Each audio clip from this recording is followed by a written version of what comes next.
After many years of searching, people claim that Noah's Ark, as mentioned in the Bible, has been found in Turkey. For decades, archaeologists and experts have been looking for the remains of this interesting wooden structure. Christians are celebrating the recent discovery of the Ark because of its significance in the Bible and history overall. But let alone the excitement everybody has for the discovery of the Ark, this is not even the biggest news.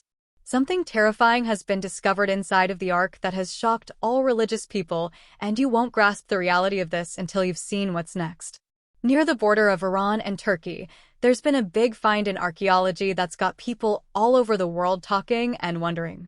A group called the Mount Ararat and Noah's Ark research team, made up of people from Turkish and American colleges, has been very carefully digging at a place called the TERRIFIES Formation.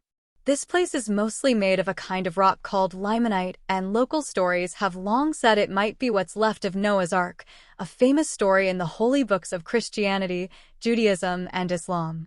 The TERRIFIES site in Turkey is really catching people's attention because it's shaped like a boat, and it's about the same size as Noah's Ark is said to be in the Bible.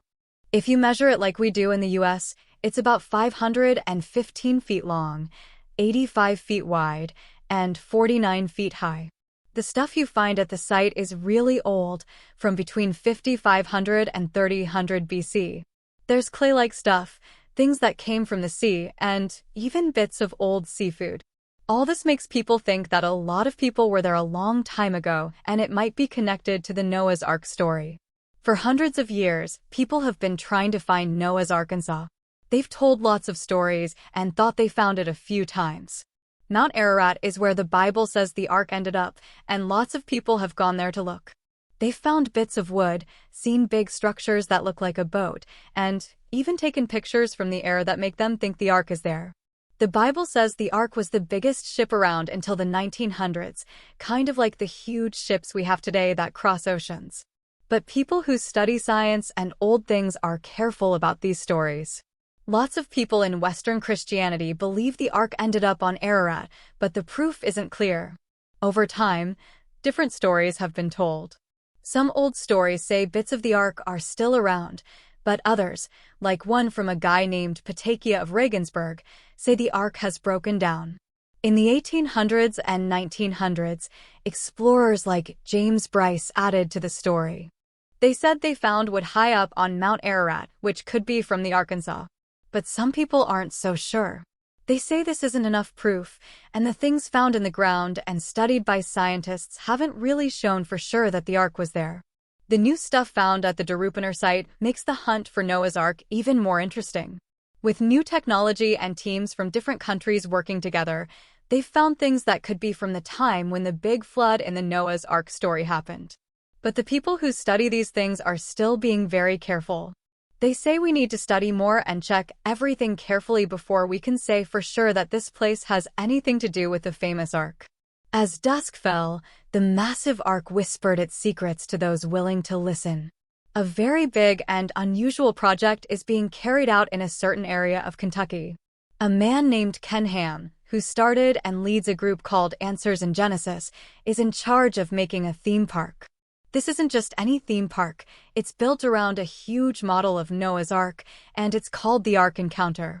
The park is really big, covering 800 acres, which is even more land than Disneyland covers.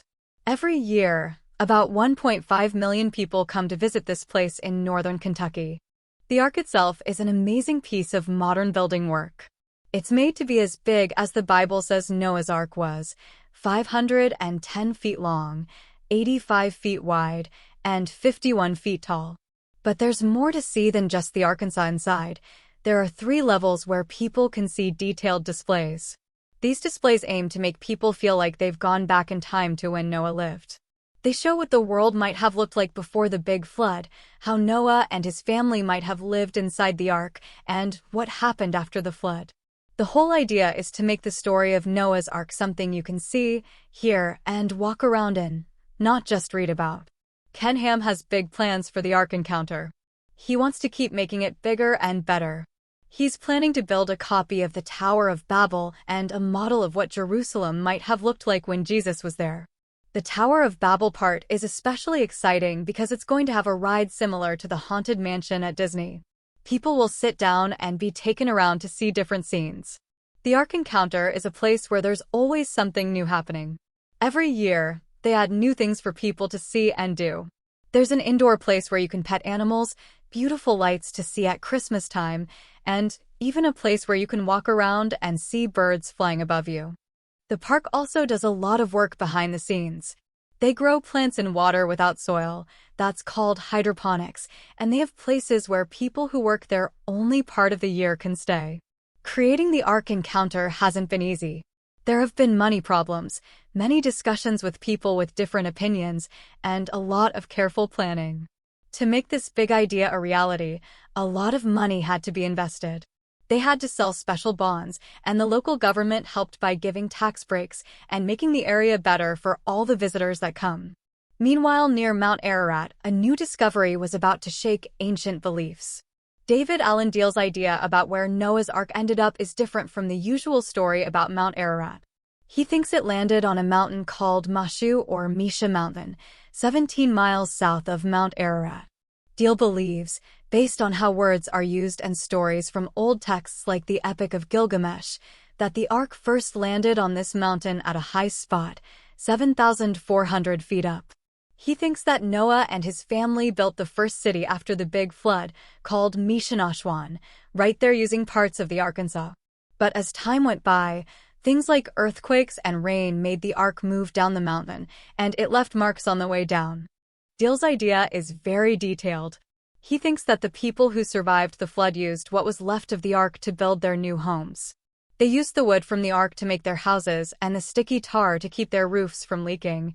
The names of places around there, like Misha, which means pulled out of water, and Naxchian, which people think means Noah. Zion, seem to tell parts of the story of the Arkansas. There's also this special thing about the mountain. It has two peaks that look like a wall, called the Wall of Heaven. This is mentioned in the Epic of Gilgamesh, and is thought to be where Noah's Ark first landed. Deal found some evidence for his theory when he explored the area in 1996 and 1997.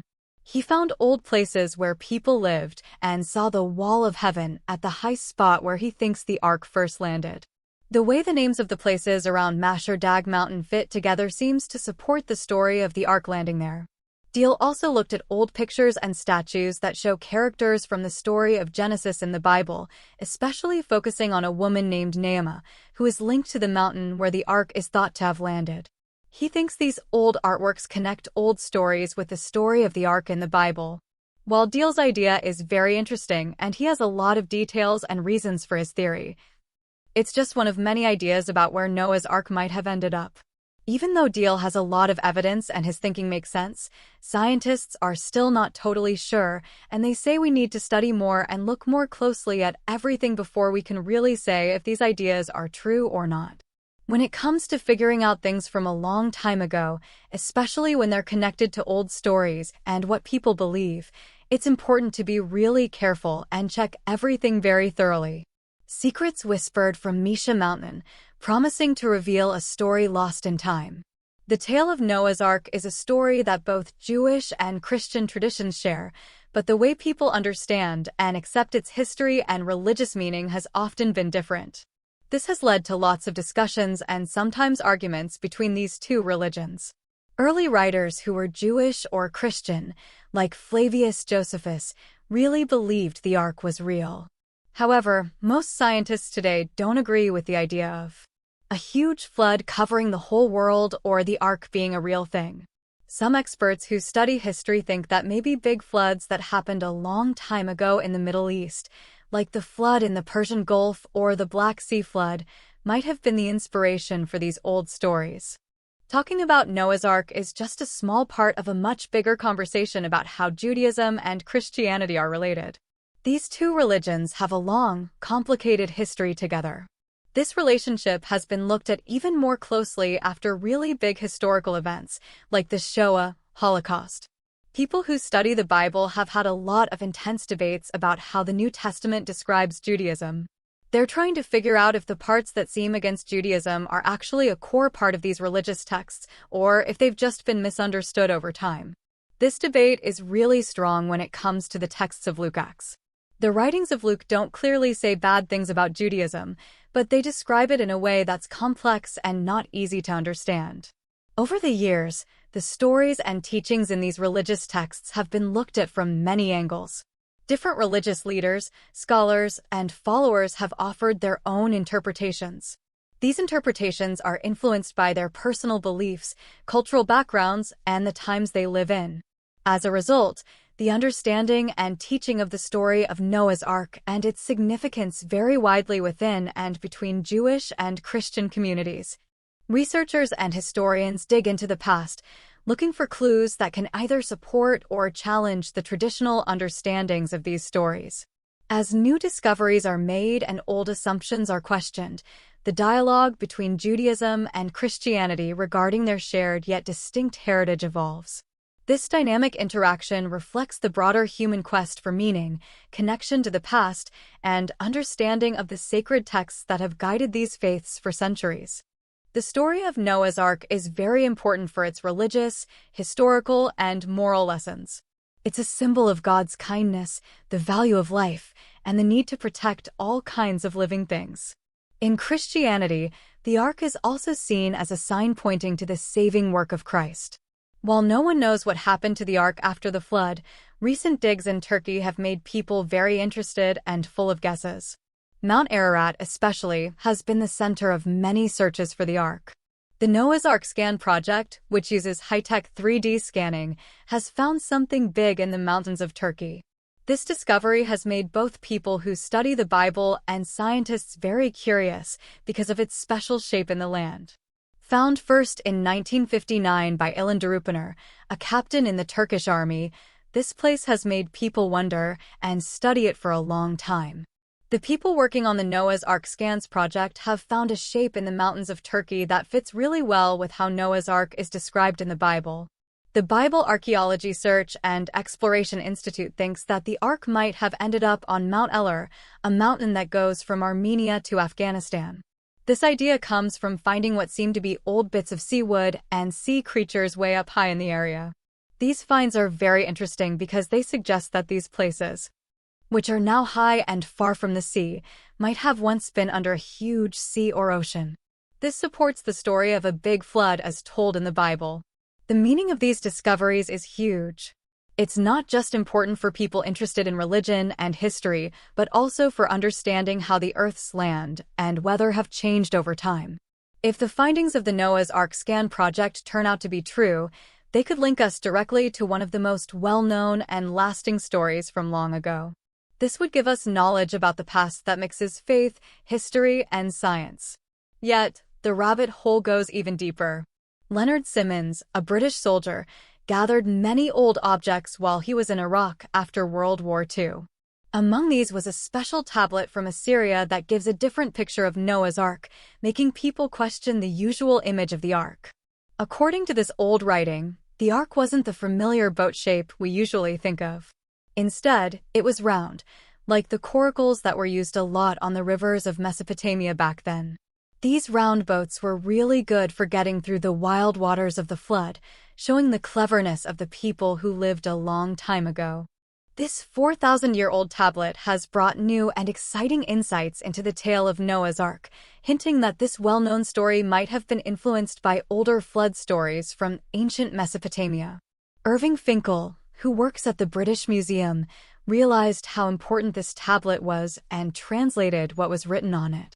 The story on this tablet is a lot like the story of Noah from the Bible, even saying that animals came onto the Ark 2 by 2. This discovery doesn't just offer a new way to think about what the Ark looked like. It also shows us how long ago people started telling stories and passing down their knowledge from one generation to the next. Finkel's work with this tablet led to more investigation into the story, and there were even plans to build the Ark again, using the old instructions to see if it could really float. However, Finkel himself had his doubts about whether the Ark was a real thing. He saw the story more as a powerful tale that has stayed in our memory and traditions rather than a true event from history. The story of Noah's Ark is much more than just a story from the past. It's a deep and meaningful narrative that talks about themes like being saved, God's help, and God keeping his promises. The biblical tale of Noah isn't just about surviving a huge flood. It's a symbol of God stepping in to help, save, and show kindness. In the Bible, the ark is more than just a boat that keeps life safe. It's a sign of God's kindness and the way to be saved. Noah, who was favored by God, was given a way to escape the coming disaster. This was an act of kindness from God not just to Noah but to all living things. This story is seen as a hint of the even bigger rescue that would come later through Jesus Christ. It's like a promise between God and people. The ark stands as a sign of safety, protection, and being saved, shining like a light of hope in the middle of chaos. The finding of the ark and the research around it mix religious beliefs with the excitement of finding things from the past. This combination of faith and science gives us a peek into our shared history and shows how old stories still have a big impact today. It's a reminder of the big themes we all go through: being saved, getting another chance, and always looking for God's kindness. This is why the story of Noah's Ark goes beyond just one religion. It touches people from all sorts of backgrounds and beliefs, and keeps giving us lessons about faith, following what's right, and the never-ending love of the Creator. How does this blend of modern attractions and ancient mysteries shape our understanding of history, belief, and the pursuit of knowledge? What will the next chapter of this age-old tale reveal to us? If you're intrigued by this quest through time and belief, don't forget to like and subscribe for more captivating journeys into our past. Share your thoughts and theories in the comments. Let's unravel these mysteries together. How do these stories change what we think about history and belief? What will we find out next? Hit like and subscribe. And click this next video to dive even deeper.